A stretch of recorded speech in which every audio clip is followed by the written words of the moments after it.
Hey everybody, you're watching We the Fandom, where we discuss comic books, pop culture, and the fandom experience. If you enjoyed this video, please hit that like button and subscribe to the channel to see more content.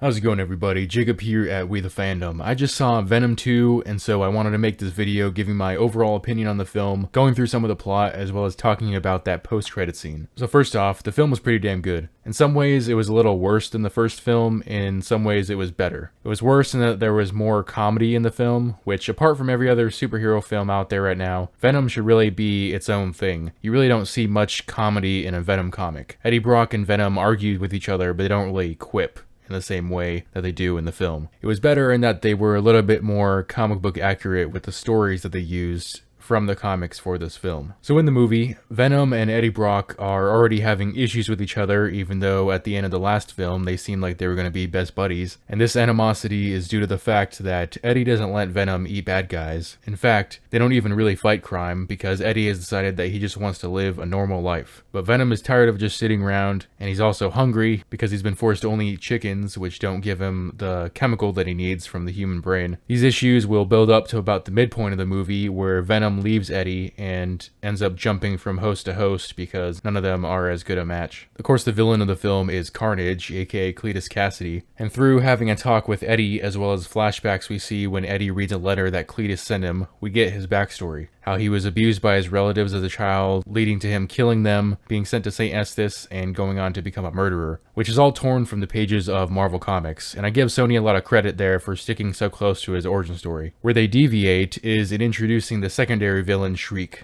who in the comics was simply an inmate of Ravencroft that Cletus broke out because they wanted to go on a murder spree together, but in the movie they actually grew up together at St. Estes and fell in love, though they were separated when Shriek was taken to Ravencroft when she was a teenager because of her mutation. That's right, she actually calls it a mutation, which is interesting because Marvel Studios up until recently wasn't able to use words like mutation or mutant, but here we have Sony saying it. And while the two definitely have a relationship in the comics, it's portrayed as being far more romantic in the film. Also, there's an interesting Easter egg. When Cletus is telling his backstory, as he says the words origin story, he smashes a spider onto the letter he's sending, which is an obvious reference to Spider-Man being involved in Venom's origin in the comics. Now, Eddie talks to Cletus at the beginning of the film at the behest of a cop named Patrick Mulligan, who is constantly pestering Eddie about the incident that was involved in the first Venom film, as well as constantly trying to get him to interview Cletus in the hopes of learning about the people that he murdered. Patrick Mulligan was also the cop who escorted Shriek from St. Estes to Ravencroft, though he thought he had killed her originally, and has a damaged ear from her using her powers on him. While Eddie had visited Cletus the first time, he had seen a bunch of drawings on the walls of Cletus's room, giving him all the clues he needed to find the bodies of Cletus's victims. This made Eddie a big star, and enraged Cletus, making him think that Eddie had betrayed him, because they kind of had a deal going on where Cletus was going to tell Eddie his life story in return for making Eddie famous by having him report all the information. Because all the crimes involving Cletus were solved, Cletus gets the death sentence, and on his last day, Eddie comes to visit, where Cletus continues to tell him about his troubled past, and even correctly deduces Eddie's past about being abused by his father, which was an interesting Easter egg. But then Venom gets angry and tries to strangle Cletus. Cletus bites Eddie's finger, ingesting some of his blood, which, when he undergoes the lethal injection, the Carnage symbiote manifests and he escapes the prison, steals a car, and breaks his girlfriend Shriek out of jail, and they decide that they want to get married, with the special guests being the people that they want revenge on. And so this movie is basically a hasty version of the Maximum Carnage storyline, minus a lot of the other characters. Now, Eddie and Venom don't realize that all this is happening at first. At this point in the movie, Eddie is just sad after learning that his ex-girlfriend Anne is getting married to someone else, and he has his falling out with Venom over Eddie's lack of desire to go be a hero. Once Eddie does learn about Cletus, he enlists Anne's help in getting Eddie and Venom back together in order to stop Carnage. Meanwhile, Carnage kidnaps Patrick Mulligan and brings him to the chapel. Shriek kidnaps Anne in order to lure Eddie there, which is successful. And when Eddie shows up, at first he looks at Carnage and he's like, yeah, no, I'm not fighting that guy. But Eddie tells Venom that he'll let him eat all of them. So Venom agrees and then proceeds to get absolutely thrashed by Carnage. I mean, he stands absolutely no chance in this fight. The only reason that Venom wins is because Shriek felt betrayed by Cletus after Carnage tried to kill her, and as she's falling to her death, she uses her sonic sound powers, weakening the Venom and Carnage symbiote, leading them to fall all the way down to the ground from the top of the church without their symbiotes. Of course, Eddie, being the hero of the story, he manages to get up after falling, consumes the Carnage symbiote, and then eats the head of Cletus Cassidy, which I definitely wasn't expecting, and I'm a little pissed about that because that means that he can't show up in a sequel. But the movie ends with Eddie and Venom putting aside their differences and agreeing to be friends again, which I didn't really like because it seemed a little too similar to the end of the first film, but they also call themselves the Lethal Protectors, which is referencing the Venom storyline. And Venom actually, aside from Eddie, when he was alone during the movie, had actually called himself the Lethal Protector a number of times. But they're basically on the run now that people know who they are, and so they go to what I assume is a tropical beach in either Central or South America. Also, before Shriek died, she hung Patrick Mulligan, and where it seemed like he died, he actually survived, which is pretty important because in Marvel Comics, Patrick Mulligan was the first host for the Toxin symbiote.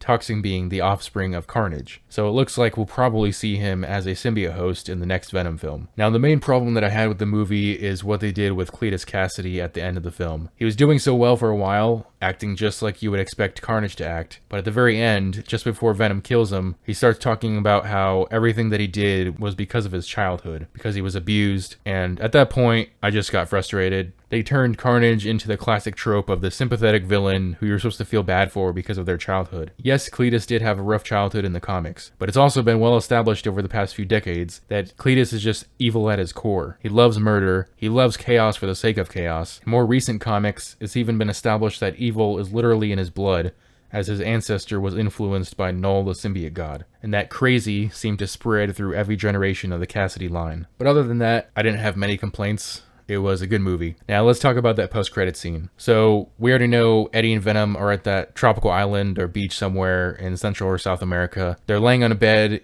in a hotel watching TV, and they're talking about a show when Venom tells Eddie that he has the shared hive knowledge spanning billions of years and multiple universes, and that all of that information would destroy Eddie's mind. The key phrase there is that he said multiple universes. Venom says that he'll share a tiny piece with Eddie, and as he's about to do so, suddenly there's a flash of light outside, reality is starting to glitch all around them, and Eddie is now in the same hotel room, but there's just minor differences. It's cleaner, there's some different stuff around him. This fat dude walks out of the bathroom and asks him who he is, but then instead of the TV playing the telenovela that they were watching, it's a special report by the Daily Bugle, where J. Jonah Jameson is talking about the reveal of Spider-Man's identity as Peter Parker, which happened at the end of Spider-Man Far From Home, which means Venom is now in the MCU. So Venom walks up to the TV and licks the image of Spider-Man saying, "That guy," as if he recognized him, which is the really interesting part, because remember that Venom said that he had the knowledge of symbiotes across multiple universes,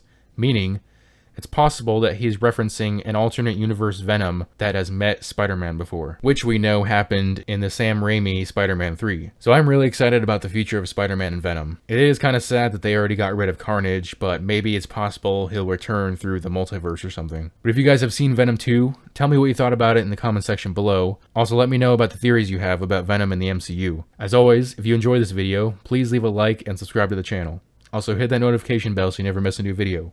I'll see you all next time. Bye.